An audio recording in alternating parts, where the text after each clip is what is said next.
Hello, I'm Cooper Siems, and I will be reading Make Way for Ducklings by Robert McCloskey. Mr. and Mrs. Mallard were looking for a place to live, but every time Mr. Mallard saw what looked like a nice place, Mrs. Mallard said it was no good.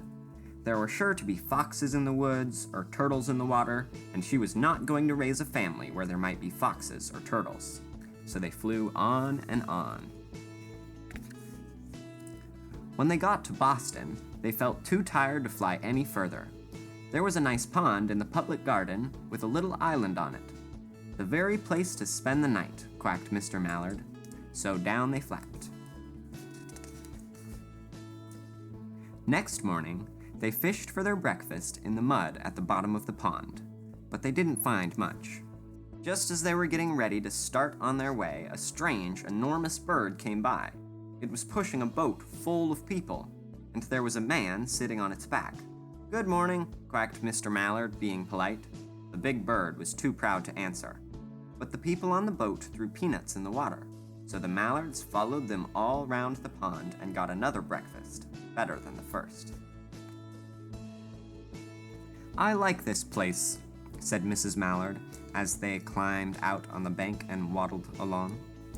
"Why don't we build a nest and raise our ducklings right in this pond?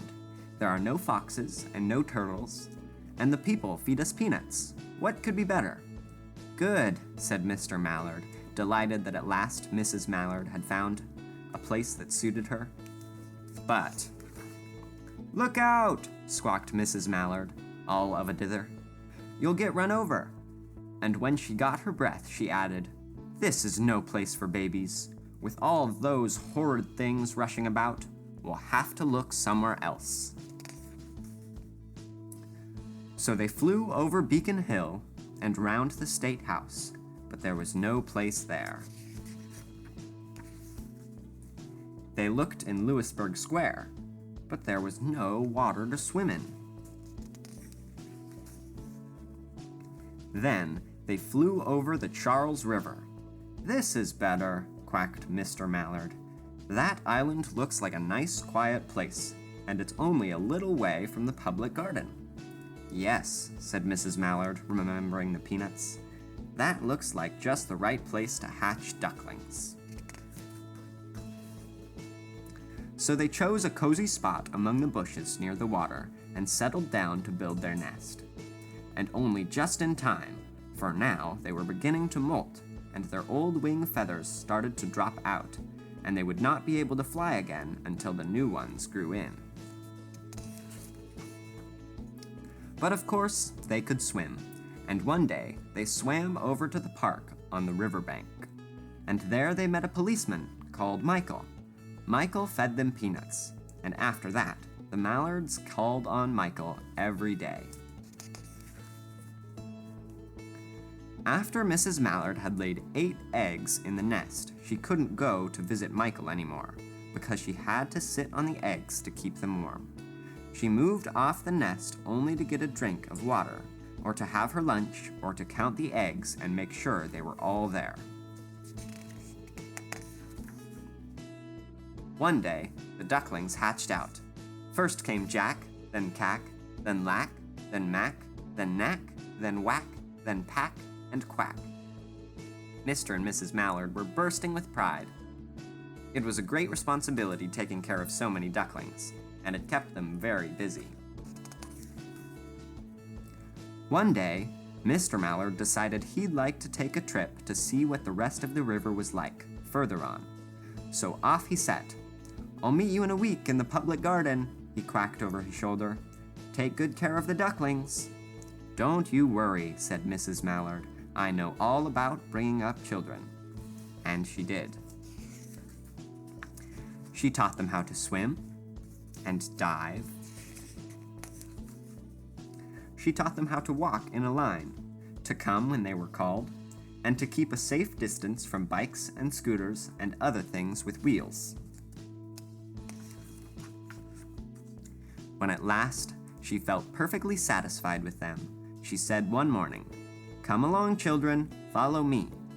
Before you could wink an eyelash, Jack, Cack, Lack, mack, knack, whack, pack, and quack fell into line, just as they had been taught. Mrs. Mallard led the way into the water, and they swam behind her to the opposite bank. There, they waded ashore and waddled along till they came to the highway. Mrs. Mallard stepped out to cross the road. Honk, honk, went the horns of the speeding cars. Quack, went Mrs. Mallard as she tumbled back again. Quack, quack, quack, quack, went Jack, cack, lack, mack, knack, whack, pack, and quack, just as loud as their little quackers could quack. The cars kept speeding by and honking, and Mrs. Mallard and the ducklings kept right on quack, quack, quacking. They made such a noise that Michael came running, waving his arms and blowing his whistle. He planted himself in the center of the road, raised one hand to stop traffic, and then beckoned with the other, the way policemen do, for Mrs. Mallard to cross over. As soon as Mrs. Mallard and the ducklings were safe on the other side and on their way down Mount Vernon Street, Michael rushed back to his police booth. He called Clancy at headquarters and said, "There's a family of ducks walking down the street." Clancy said, "Family of what?" "Ducks," yelled Michael. "Send a police car, quick." Meanwhile, Mrs. Mallard had reached the corner bookshop and turned into Charles Street, with Jack, cack, lack, mack, knack, whack, pack, and quack all marching in line behind her. Everyone stared. An old lady from Beacon Hill said, "Isn't it amazing?" And the man who swept the street said, "Well, now ain't that nice?" And when Mrs. Mallard heard them, she was so proud she tipped her nose in the air and walked along with an extra swing in her waddle.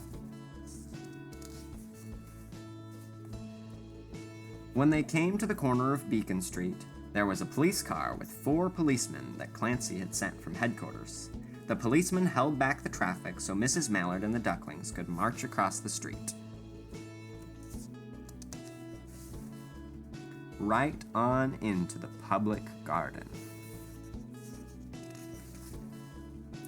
Inside the gate, they all turned round to say thank you to the policeman. The policeman smiled and waved goodbye. When they reached the pond and swam across to the little island, there was Mr. Mallard waiting for them, just as he had promised. The ducklings liked the new island so much that they decided to live there. All day long, they follow the swan boats and eat peanuts. And when night falls, they swim to their little island and go to sleep. The end. This has been Make Way for Ducklings by Robert McCloskey. Thank you for listening. Hope to see you again soon.